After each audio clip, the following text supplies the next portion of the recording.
Will food prices ever be affordable again? I'm Marco Perry. Welcome to the Perry Platform.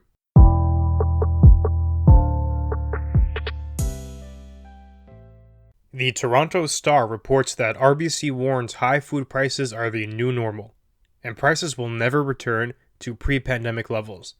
Well, there's the answer to our introduction. Food prices have soared 18% over the past 2 years, and while they won't rise as rapidly going forward, the report cites they won't be coming back down. Now, why is that? They have four main reasons here.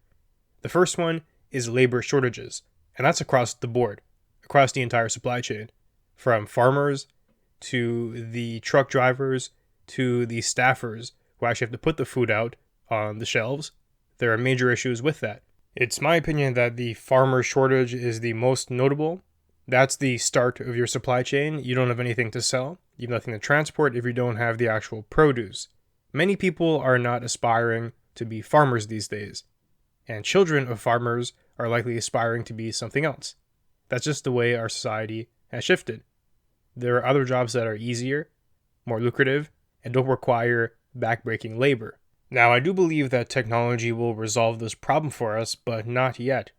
It's not ready to replace a fleet of farmers and all the activities they do. Technology certainly helps, it makes the job more bearable, but it cannot replace humans in that domain as of right now. So, we're faced with the consequences of that shortage. The second factor is extreme climate events. When you have things like mass fires, when you have things like temperatures rapidly changing, that makes it harder for crops to grow. Sometimes they're being destroyed, or sometimes they're finding themselves in an environment that's no longer hospitable to their growing conditions. Now, in this domain of climate, you don't even have to regard the extreme examples. In a country like Canada, half the year is basically tossed out the window when it comes to growing produce and foods because we have harsh winters here in most of the country. Now, once again, I do think there are solutions there, like indoor farming, vertical farming, leveraging GMOs, but as it currently stands, this is posing issues around the world and makes it hard for Canada to respond, because our climate isn't just that opportune for growing fruit, vegetables, and even cattle products. In fact, Canada does rely a heavy bit on some of our American counterparts, particularly in California, and a little bit further south in Mexico. Canada does relatively well though when it comes to wheat and grain exports, and that's why we do things like trade. Now, the third factor is supply chain issues, and although there are some labor shortage issues tied up into that, the issues are far more deep. For example, given COVID and the effects of that, it's become harder to transport goods across the world because there's a massive backlog that's still being dealt with. There are often still in many places harsh restrictions and protocols, and further, things have just become a lot more expensive. I've even noticed that myself when I go to places like Canada Post to send a parcel, a package, or a letter, it's costing me more money. And when food manufacturers are facing these rising costs, they're going to pass that on to you, the consumer.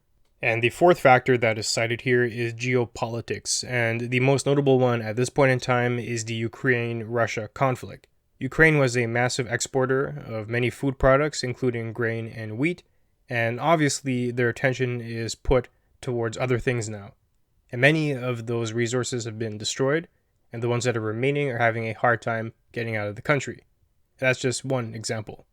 The geopolitical climate right now is quite hostile, as it's always been, truthfully, and that's causing issues. It's taking countries where productive land otherwise would be, and it's turning it into things like a battlefield or a no-export zone. Now, there is a secret fifth element here that the report alludes to, but they admit they didn't investigate the effects of it. So they say that big grocers who have seen their profits grow during a time of high inflation may also be inducing a higher cost on foods. And that's probably correct. Now, keep in mind, these are companies that we're dealing with. They do have a profit margin, and oftentimes they are a middleman. They're taking goods, produce, and products from other suppliers, and they're selling it to you at an increased rate for the fee of convenience. Now, if you had the option to buy direct from source, it probably would be cheaper. There wouldn't be an insane supply chain to fund. There wouldn't be a company like Loblaws who you'd have to contribute to their profit margin to have access to the goods. But this is the norm by which we live with, and as a result, we do have to pay the price for that. Now, it's fair to say that perhaps these grocers are charging too much, their profit margins have grown too quickly, but that's only a part of the puzzle. As we talked about, there are numerous factors here that, in conjunction, are leading to things like the increase of food prices that we've seen, and are making it near impossible for things to go back down. And oftentimes with inflation, keep in mind, the Bank of Canada is trying to decrease it to about 2%. That's not a negative number. Inflation will still persist even if they get it back under control. Things will keep going up. Very rarely do things go down in cost once they've gone up. There are a few examples through innovation, like TVs, where you can see a decrease in cost, but that's an exception, not the rule. Oftentimes, things are going to keep growing, and you're going to be faced with an issue. You will either need to increase your income or cut back on spending. And that's the puzzle that many Canadians are facing right now. The report then goes on to say that things like fresh produce will continue to see higher than normal price increases because California, one of our main sources of these produce products, is facing something like regional flooding issues, and things like dairy will also continue to be problematic because the Canadian Dairy Commission is going to approve an incremental price increase for their products. And that's another issue that we do face in Canada, another factor, if you will. We have these lobby interest groups that have far too much impact on the end price that the consumer pays. The Canadian Dairy Commission is able to do things like legally price fix. They're able to do things like control supply. They're able to do things like limit competition from American suppliers, so their interest group, the dairy farmers, continues to do well, but at what cost? To the large detriment of Canadian society as a whole. And we have this issue with many things in Canada, not just dairy. We have it with telecom. We have it with banking. Canada is largely a country that relies on oligopolies, and that comes with major issues, and it makes you uncompetitive in the long run. The current situation for the average Canadian does look grim. They're going to be facing higher cost of living. They're going to have to sometimes rely on a resource like a food bank. Many people never imagined needing that, but food bank demand has soared. People with jobs and families have to go to food banks to get by. That's how bad things are right now in Canada. And many people will now have to do a calculation in their head where they're factoring quantity over quality trade-offs to make sure they're getting enough food to get by. Now, are there solutions to this problem? Given the multitude of factors that are affecting it, there likely isn't going to be a one-size-fits-all solution or a magic pill, but there are some things that we can do. Part of that is bringing back some semblance of domestic control.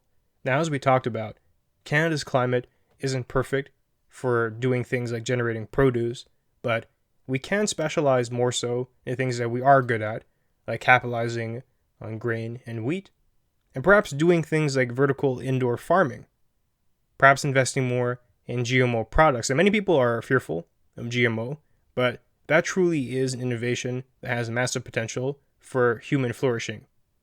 To be able to produce foods that have little impact on the environment, that are super nutritious, and don't produce any animal suffering, that's a concoction of success. Now, I do understand it's relatively new, and nobody wants to test it, but eventually, that's going to be the way forward. Now, at the governmental level, there are other things to explore too, like better trade deals, perhaps capitalizing on something like relationships with other countries around the world, but there are also some things you can do at the individual level. Perhaps it makes sense to start growing some food for yourself.